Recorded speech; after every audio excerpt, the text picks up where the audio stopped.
政治消息，咱要来看国民党昨天举办全大会兼130周年的党庆。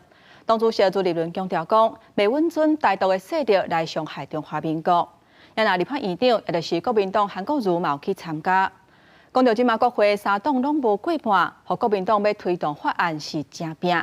不过即马国民党要修正地制法，去和民进党批评讲，这是为着要和李四川去参选新北市长来铺路。 立法院长韩国瑜一个到场，就变镜头的焦点。国民党全大会甲130周年党庆，日时伫桃园举行，包括前总统马英九，也甲台北市长蒋万安、台中市长卢秀燕等首长拢出席。党主席朱立伦致辞时阵提起两番议题，国讲无容允台独势力伤害中华民国。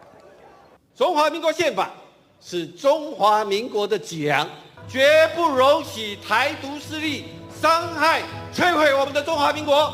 因为进前传出蓝营本土派叫前立法院长王金平出来选党主席，不过王金平无来全大会引起关心。国民党文团会主委李干秀解说，党中央是有邀请。会中另外一个焦点是头一届以国会议长身份出席全大会的韩国瑜，对党内伊讲，这个党拢无进步。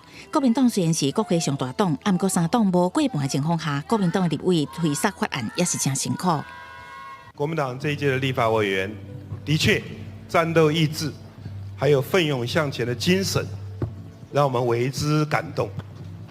事实上，三党不过半的立法院，的确带来了巨大的挑战。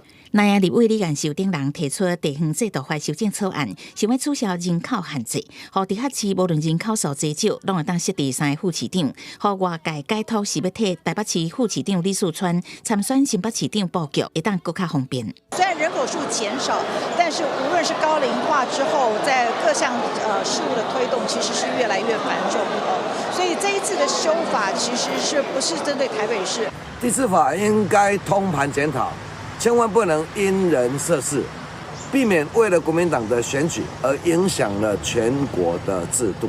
条约公防法案毋若即件，外界关心的选罢法修法，若被要联合互罢免连署条件变严，估计29会伫立法院会，搁再引起条约表决大战。记者综合报道。